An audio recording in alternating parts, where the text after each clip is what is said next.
So very good morning friends, my name is Rajat Nagpal और मैं आज फिर से आया हूँ 28 जुलाई के सारे इंपॉर्टेंट करंट अफेयर लेकर। हमेशा की तरह हम वन बाय वन डिस्कस करेंगे करंट अफेयर और उससे रिलेटेड जितने भी स्टैटिक फैक्ट्स होंगे जो आपको अपकमिंग एग्जामिनेशंस में हेल्प करेंगे वो भी डिस्कस करेंगे। तो अपना नोटबुक और पेन उठा लीजिए और दिमाग खोल के बैठिए। जो भी मैं एक्स्ट्रा चीज़ें बताऊँ प्लीज़ उसे नोट डाउन करते रहिए।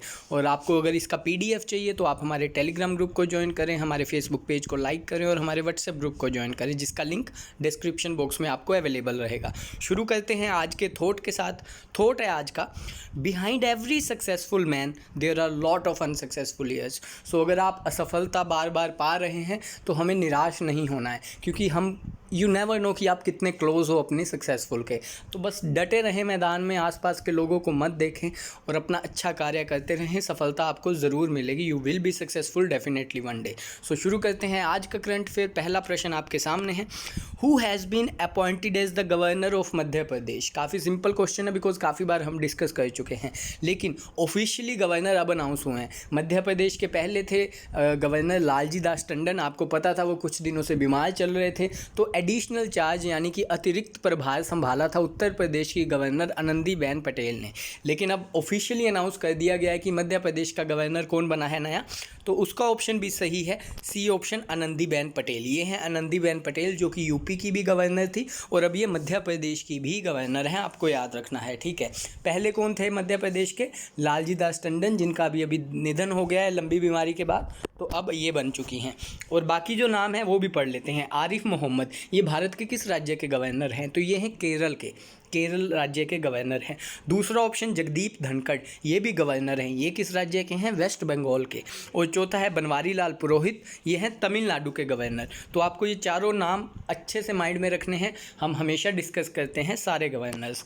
अब ये मध्य प्रदेश की बात है तो आपको पता ही है, मध्य प्रदेश की कैपिटल है भोपाल, CM है शिवराज सिंह चौहान, ठीक है। इसके अलावा मध्य प्रदेश से काफ़ी स्कीम्स इसी मंथ जुलाई में ही हुई हैं लॉन्च, जैसे कि आसपास मिशन था, लोगों को सुसाइड प्रिवेंट करने के लिए मिशन आसपास चलाया गया मध्य प्रदेश सरकार द्वारा। इंतज़ार आपका मध्य प्रदेश पर्यटन मिनिस्ट्री ने चलाया, टूरिज़्म मिनिस्ट्री ने चलाया। इसके अलावा हमारा घर हमारा विद्यालय भी मध्य प्रदेश की सरकार ने चलाया, ठीक है। तो ऐसी काफ़ी सारी स्कीमें चलाई मध्य प्रदेश की सरकार ने, आपको याद रखना है। तो उसके अलावा नेशनल पार्क और डैम, ये आपका होमवर्क क्वेश्चन है, आपको प्लीज़ रिवाइज करना है। मैं आपका टेस्ट लूँगा जल्दी ही, आप चाहे कमेंट बॉक्स में मत दीजिएगा इसका आंसर, बिकॉज नेशनल पार्क और डैम का जल्दी ही आपका लाइव टेस्ट होगा। तो ये था पहला प्रश्न। दूसरा प्रश्न जा रहा हूँ मैं आपके सामने, विच स्टेट और UT has launched the portal named as employment market. Employment market नाम का पोर्टल किस राज्य अथवा UT ने स्टार्ट किया है, ठीक है। एम्प्लॉयमेंट मार्केट को अगर हिंदी में बोलें तो रोज़गार बाज़ार। क्या है? रोज़गार बाज़ार।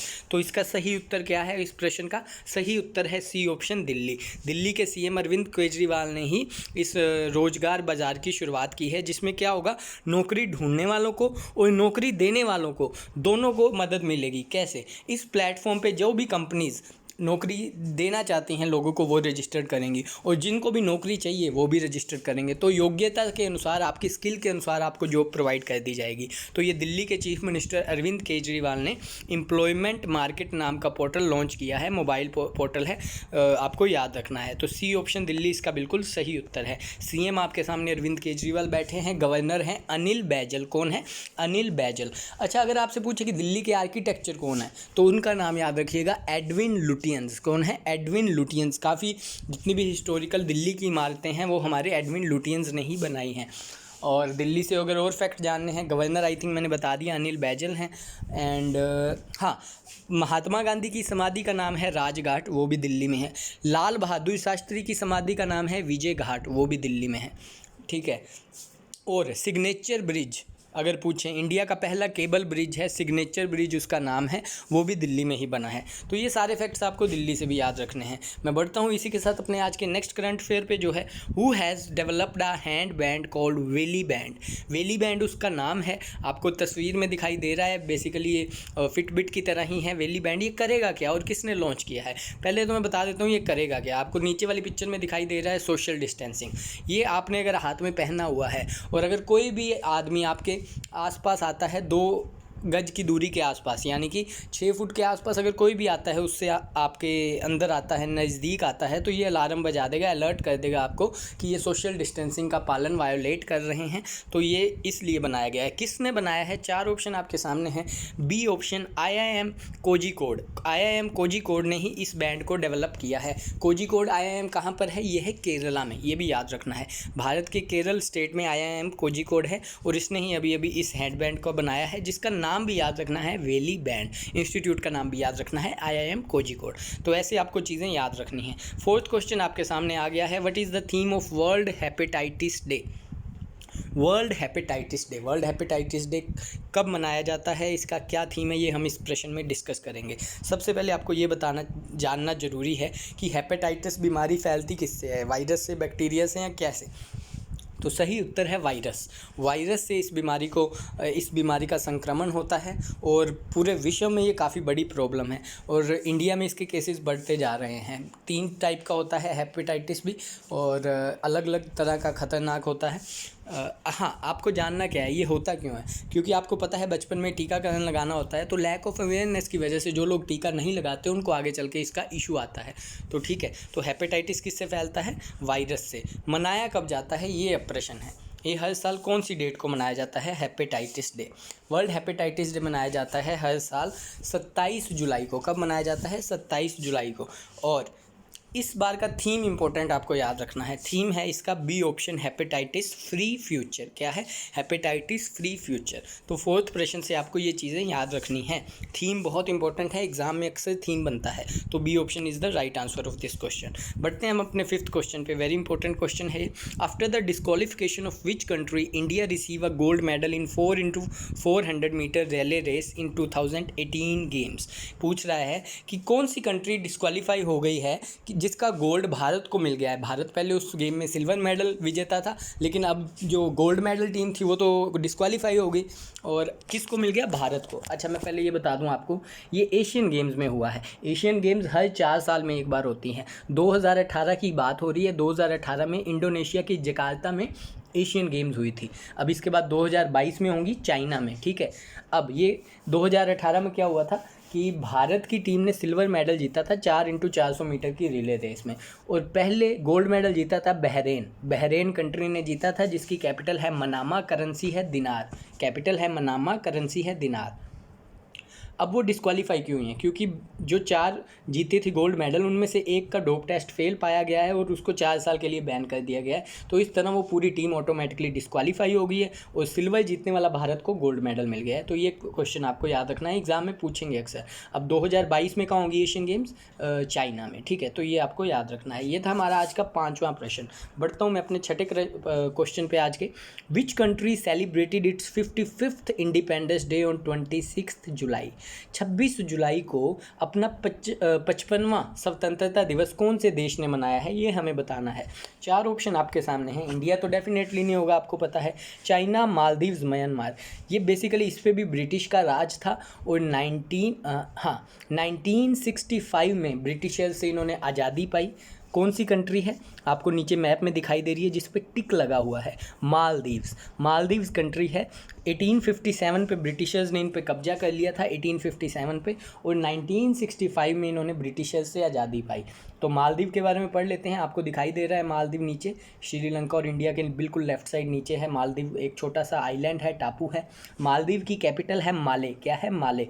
और इसकी करेंसी है रुफिया। ठीक है, इब्राहिम सोलेल मोहम्मद इसके प्रेसिडेंट हैं। और बात करें इसकी नेशनल स्पोर्ट की, तो फुटबॉल है नेशनल स्पोर्ट्स ऑफ मालदीव्स। तो ये सारी डिटेल और फैक्ट्स आपको याद रखने हैं, माइंड में रखने हैं। ये था हमारा आज का 6th करंट अफेयर। मूव करते हैं 7th करंट अफेयर पर। उससे पहले मैं आप सबको बोलूँगा कि अगर आपको हमारा सेशन अच्छा लगता है तो प्लीज़ वीडियो को लाइक करें और अपने ज़्यादा से ज़्यादा फ्रेंड्स में शेयर करें, एजुकेशनल ग्रुप में इस वीडियो को शेयर करें। एंड सेकेंड, अगर आपको कुछ इंप्रूवमेंट चाहिए तो प्लीज़ फीडबैक दें, वो भी हमारे लिए बहुत इंपॉर्टेंट रहेगा सो दैट हम अपने आप को इम्प्रूव कर सकें। 7th क्वेश्चन पे मैं बढ़ रहा हूँ आज के करंट अफेयर के। 7th क्वेश्चन है आपके लिए, in which state DRDO will set up 2 temporary hospitals of 500 bed to treat कोविड-19 पेशेंट। DRDO भारत की बहुत इंपॉर्टेंट इंस्टीट्यूट ऑर्गेनाइजेशन है, डिफेंस रिसर्च डेवलपमेंट ऑर्गेनाइजेशन, जिसकी स्थापना 1958 में हुई थी और चीफ है इसके जी सतीश रेड्डी, हेडक्वार्टर है नई दिल्ली में। ये तो मैंने बता दिया आपको DRDO के बारे में। अब ये भारत के किस राज्य में 2 टेम्परेरी हॉस्पिटल बना रहा है, 500 बेड ईच होंगे उस स्टेट में, और उसमें 150 वेंटिलेटर, 150 ईच वेंटिलेटर्स होंगे हर हॉस्पिटल में। तो कोविड-19 को रोकने के लिए, कोविड-19 का प्रकोप आपको पता है बिहार में बढ़ता जा रहा है, तो बिहार इसका सही उत्तर है। बिहार में ही DRDO इस्टेब्लिश करने जा रहा है 2 टेम्परेरी कोविड-19 बेड, ठीक है, और हॉस्पिटल, सो ये आपको याद रखना है। अब बात बिहार की है तो बिहार के CM कौन है, नीतीश कुमार, कैपिटल क्या है, पटना। और अगर बात करें गवर्नर की तो याद रखना Phagu Chauhan is the governor of Bihar. Valmiki national park भी बिहार में है। तो ये आपको सारी चीज़ें याद रखनी है। DRDO के बारे में ऑलरेडी हम डिस्कस कर चुके हैं। मूव करते हैं अपने 8th क्वेश्चन पे, जो है Indian railway is constructing world's first electrified double stack container tunnel near Sohna in which state. Very very important, क्यों? क्योंकि world's first electrified double stack container tunnel है। मतलब जो डबल स्टैक गाड़ियाँ, ट्रेन्स होती हैं, वो जब गुजरती हैं तो अब टनल से तो वो गुजर नहीं सकती हैं, तो पहली बार ऐसा हो रहा है कि डबल स्टैक कंटेनर टनल भी और डबल स्टैक ट्रेन्स भी टनल के थ्रू गुजरेंगी। और वो टनल कहाँ पे बन रही है, electrified double stack container tunnel, वो बन रही है C ऑप्शन हरियाणा में। आपको तस्वीर में दिखाई दे रहा होगा जो टनल्स, आप समझ ही गए हैं प्रश्न को आई होप। तो हरियाणा में ये बनने जा रही है और इसका सही उत्तर है, और ये वर्ल्ड की पहली है इसलिए बड़ा इंपॉर्टेंट बनता है। हरियाणा CM है मनोहर लाल खट्टर, गवर्नर हैं सत्यदेव नारायण आर्या, कैपिटल इसकी भी चंडीगढ़ है, आपको याद रखना है, ठीक है। और हरियाणा से कल ही हमने डिस्कस किया था डैम के बारे में और नेशनल पार्क के बारे में, तो आप रिवाइज़ कर लीजिएगा। जल्दी ही आपका डैम्स और नेशनल पार्क का टेस्ट हो जाएगा और आपको रिवाइज़ हो जाएगा वो सारी चीज़ें।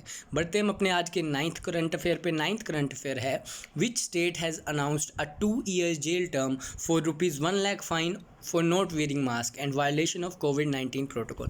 कौन सा ऐसा राज्य है भारत का जिसने मास्क ना पहनने पर पब्लिक प्लेसेस पे 2 साल तक की सज़ा और 1 लाख रुपए तक का जुर्माना लगाने का फैसला लिया है, प्रावधान लाया है? ये हमें बताना है प्रश्न।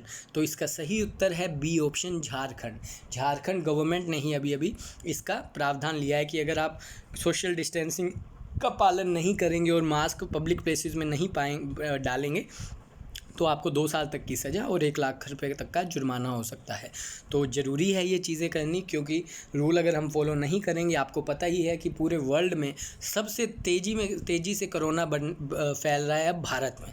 पहले तीसरे नंबर पे आया, अब परसेंटेज इंक्रीज़ में भारत सबसे टॉप पर आ गया है। एक दिन में 50,000 केसेस आ रहे हैं। जब 500 केस थे तब पूरे देश में लॉकडाउन कर दिया था हमने। अब हर दिन 50,000 आ रहे हैं, लेकिन फिर भी हम सीरियसनेस को नहीं समझ रहे हैं। तो प्रोटेक्शन आपको खुद करनी है और सेफ़ रहना है, ठीक है। तो झारखंड इसका सही उत्तर है, जिसके CM है हेमंत सोरेन। कौन है? हेमंत सोरेन। कैपिटल है रांची, गवर्नर हैं द्रौपदी मुर्मू। कौन है? द्रौपदी मुर्मू। तो ये था हमारा 9th करंट अफेयर। अब 10वां करंट अफेयर आपका होमवर्क क्वेश्चन होगा, और 11वां क्वेश्चन हमेशा की तरह एक स्टैटिक क्वेश्चन होगा जो आपको सर्च करना होगा और आपको आंसर डेफिनेटली कमेंट बॉक्स में करना होगा। आपको हेल्प करेगा अपकमिंग एग्जामिनेशंस में। तो next question is, Zoram mega food park was inaugurated by whom? ये हमने पढ़ा था, कहाँ बना है ये पढ़ना है, किसने इनैग्यूरेट किया है ये पढ़ना है, और इससे रिलेटेड सारे फैक्ट पढ़ने हैं। इंपॉर्टेंट है, एग्जाम में डेफिनेटली आएगा। हम ऑलरेडी डिस्कस कर चुके हैं और इसी महीने ही किया है हमने। जोरम मेगा फूड पार्क कहाँ पे इनैग्यूरेट हुआ है, ठीक है। ये हो गया आपका आज का करंट अफेयर का क्वेश्चन होमवर्क। और 11th question is, Salal dam and Baglihar dam is in which state and on which river they are situated, ठीक है। सलल डैम और बगलीहार डैम के बारे में पढ़ लीजिए अच्छे से और मुझे कमेंट बॉक्स में आंसर दे दीजिए। तो ये था आज 28 जुलाई का हमारा करंट अफेयर का सेशन। प्लीज़ वीडियो को अपने दोस्तों में शेयर कीजिए, चैनल को प्रमोट करने में हेल्प कीजिए, और नई चीज़ें आपके लिए लाते रहेंगे। आज आपको वीडियो मिलेगा एक कन्फ्यूजिंग वर्ड्स का और एक बहुत अच्छी और नई चीज़ मिलेगी आपको। तो स्टे ट्यून्ड और अपना ध्यान रखें। Stay at home, stay safe, take care guys, have a nice day.